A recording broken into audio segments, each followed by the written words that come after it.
आरव और नेहा गांव के एक ही आंगन में पले बढ़े थे। आंगन के बीचों बीच एक पुराना पीपल का पेड़ था, जिसके नीचे हर शाम बच्चों का शोर गूंजता था। आरव थोड़ा शरारती, नेहा सीधी साधी। जब आरव खेतों की पगडंडी पर भागता, नेहा उसकी किताबें संभालती। जब नेहा के बाल धूप में उड़ते तो आरव अपनी टोपी उसके सिर पर रख देता। सूरज जलाएगा तुझे, पागल। दोनों के पिता सगे भाई थे। आंगन में दोनों घर आमने सामने, एक और नेहा की माँ का तुलसी का चौरा, दूसरी ओर आरव की माँ का सिलबट्टा। बचपन की मिट्टी में दोनों का हंसना खिलना ही उनकी दुनिया थी। नेहा को गुड़ पसंद था और आरव को उसकी हंसी। जब नेहा गुस्से में कहती, अब बात नहीं करूंगी, तो आरव जमीन पर उसका नाम लिखकर अपने पैर से मिटा देता। शायद उसे तभी समझ आ गया था कि कुछ नाम अपने दिल में रखना ही ठीक होता है। स्कूल गांव से 2 किलोमीटर दूर था।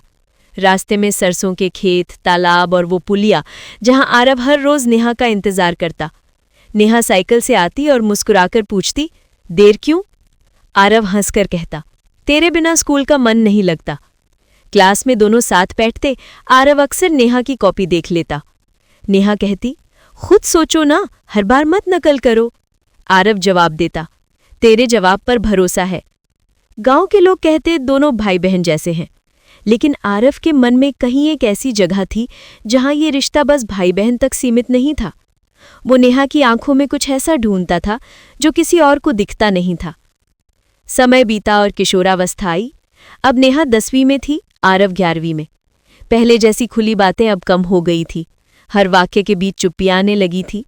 स्कूल के फेयरवेल के दिन नेहा नीले सूट में आई थी, बाल खुले और आंखों में काजल। आरव उसे देखकर खो गया। उसने बस कहा, तू तो अब बहुत बड़ी हो गई। नेहा ने मुस्कुराते हुए जवाब दिया, और तू अब भी उतना ही शरारती। दोनों हंसे, पर दिलों में कुछ नया पल गया। रात में आरव ने आसमान देखा। वही तारे वाले वादे याद आए जो बचपन में नेहा ने किए थे। उसने उसी तारे को अपना नेहा वाला तारा मान लिया। आरव इंजीनियरिंग पढ़ने शहर चला गया। नेहा ने गांव में कॉलेज ज्वाइन किया।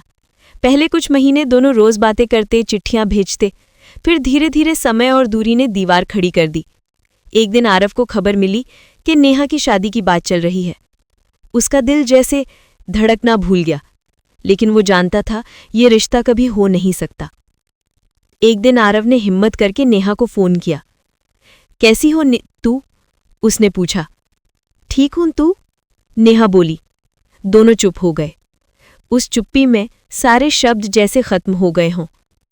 फिर नेहा ने धीरे से कहा, हम जो है वो कुछ और नहीं हो सकते आरव।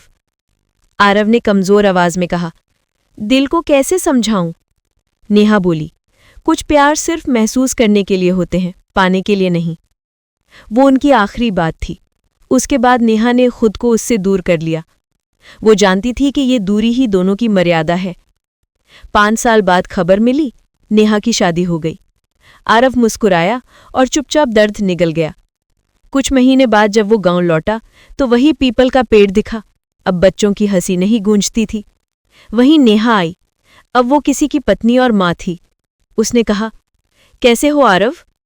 उसने जवाब दिया, जैसा तू छोड़ गई थी। दोनों कुछ देर तक चुप रहे।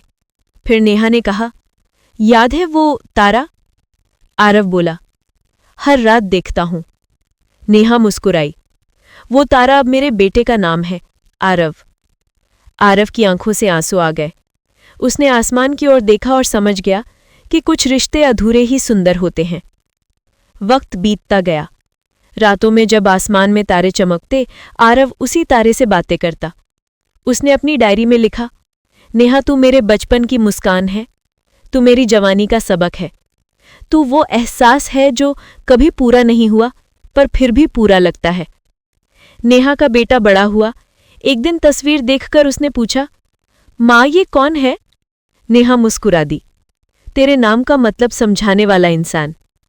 सालों बाद जब आरव बूढ़ा हुआ तो वो गांव लौटा। वही सूखा पीपल का पेड़, वही मिट्टी जिसकी खुशबू में नेहा की याद थी। उसने जमीन छुई, आंखें बंद की और महसूस किया नेहा उसी पगडंडी से आ रही है, मुस्कुराते हुए। उसने आसमान देखा, वही तारा चमक रहा था। आरव मुस्कुराया और उसके होठों से निकला, अब मिल लूं ना नेहा? वो आखिरी बार मुस्कुराया और उसी मिट्टी में समा गया।